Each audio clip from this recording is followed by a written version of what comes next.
स्वागत है दोस्तों आपका मेरे इस चैनल हैप्पी जिम मैनिया में। देखिए दोस्तों, अक्सर एक कुछ कमेंट्स आते हैं कि मेरी एज यदि 40 प्लस है तो क्या मुझे वर्कआउट करना चाहिए। पहली चीज़ तो हम एक बात को जानें कि कसरत हर उम्र में होनी चाहिए, चाहे आप बच्चे हों चाहे आपकी उम्र ज़्यादा हो। कसरत जो है हमारे शरीर की मजबूती के लिए बहुत ज़रूरी होता है, हमारे शरीर के मेटाबॉलिज्म के लिए बहुत अच्छा होता है, हमारे शरीर के ग्रोथ के लिए बहुत अच्छा होता है, हमारे शरीर के रिपेयर के लिए बहुत अच्छा होता है, डिप्रेशन से निकलने के लिए ज़रूरी होता है। ये एक प्रकार का मेडिटेशन भी होता है। कसरत जो होती है हर हाल में आपके लिए ज़रूरी है। आप यदि 40 प्लस हैं तो उस 40 प्लस में जब हम जाते हैं तो उस एज में हमें कुछ बीमारियों का सामना करना पड़ता है। जैसे कि बात करूं मैं 40 की उम्र के बाद में आपको बीपी आम बात है, आपको शुगर आम बात सी हो जाती है, आपके हाथ पैरों में दर्द, मसल्स, यदि आपने अच्छी मात्रा में प्रोटीन नहीं लिया है और आपने एक्सरसाइज भी नहीं की है तो आपका शरीर में दर्द और तो शरीर में ढीलापन, फिर आपकी एज दिखने लगती है। यदि आप ये सब चीज़ों से यदि बचना चाहते हैं तो आपको वर्कआउट हर उम्र में करना चाहिए।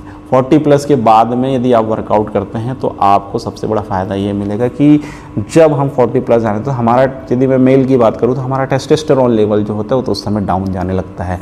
लेकिन यदि आप वर्कआउट करते हैं, लेग वर्कआउट करते हैं, ये सब चीज़ें करने से आपका टेस्टोस्टेरोन लेवल जो है वो हाई होते जाता है। मैं ये नहीं कह रहा कि आपका टेस्टोस्टेरोन लेवल जो है वो एक 20 साल के लड़के की उम्र में होगा, लेकिन यदि आप 40 की एज, 45 की एज में भी, यदि इस एज में 40 प्लस की एज में भी यदि वर्कआउट करते हैं तो आप ये समझ के चलिए कि आप जो आपकी एज से कम 10 साल पीछे चल रहे होते हैं, उतने तो आप रहेंगे। तो फिटनेस बनाए रखने के लिए ये वर्कआउट जो होता है बहुत ज़रूरी होता है। रही बात यदि बीपी की बात करते हैं तो बीपी में भी डॉक्टर यह सजेस्ट करते हैं कि आपको हल्की एक्सरसाइज करनी चाहिए। मैं आपको ये नहीं कह रहा कि आप 40 की उम्र में यदि आपको बीपी है तो आप बहुत ज़्यादा इंटेंस ट्रेनिंग करिए। आप ट्रेनिंग भी कर सकते हो यदि आपकी डाइट अच्छी हो। यदि आपका बीपी में कोई बहुत बड़ा इशू नहीं है, बीपी नॉर्मली हर किसी का बढ़ता है, थोड़ा बहुत यदि बढ़ता है तो आपको एक्सरसाइज के दौरान उसको कंट्रोल भी कर सकते हैं, क्योंकि जब हम वो एक्सरसाइज करेंगे, अच्छी मात्रा में पानी पिएंगे, स्विम लेवल मेंटेन करेंगे, सही तरीके से डाइट लेंगे तो हमारा बीपी भी इससे कंट्रोल होता है। एक्सरसाइज शुगर के पेशेंट को कंपलसरी होती है कि उन्हें स्ट्रेचिंग वगैरह करनी चाहिए, उन्हें बहुत ज़्यादा इंटेंस ट्रेनिंग करनी नहीं होती है, लेकिन एक्सरसाइज तो करनी ही होती है। तो इन सब बीमारियों से बचने के लिए भी हमें एक्सरसाइज को करना चाहिए।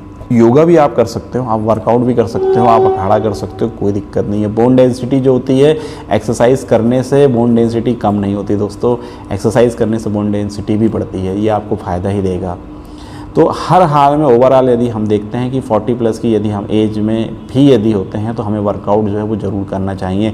ये हमारे फिटनेस के लिए बहुत ज़रूरी है, होने वाली बीमारियों से बचने के लिए भी ज़रूरी है, और एंटी एजिंग यदि आप उम्र से कम दिखना चाहते हैं तो भी इसको आपको करना चाहिए। वर्कआउट जो होता है हमें जीवन देता है, अनुशासन में बना के रखता है। आपका एक लिमिट, एक समय रहेगा कि समय आपको वर्कआउट करनी है।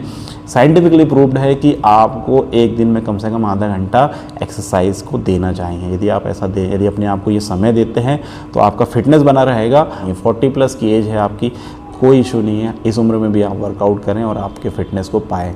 लोगों को ये तक देखा गया है कि 40 प्लस के बाद में भी वो बॉडी बिल्डर्स हैं, और एक बॉडी बिल्डिंग में तो एक मास्टर्स की एक कैटेगरीज होती है जिसमें 40 प्लस के जो बॉडी बिल्डर्स होते हैं वो उसमें पार्टिसिपेट करते हैं।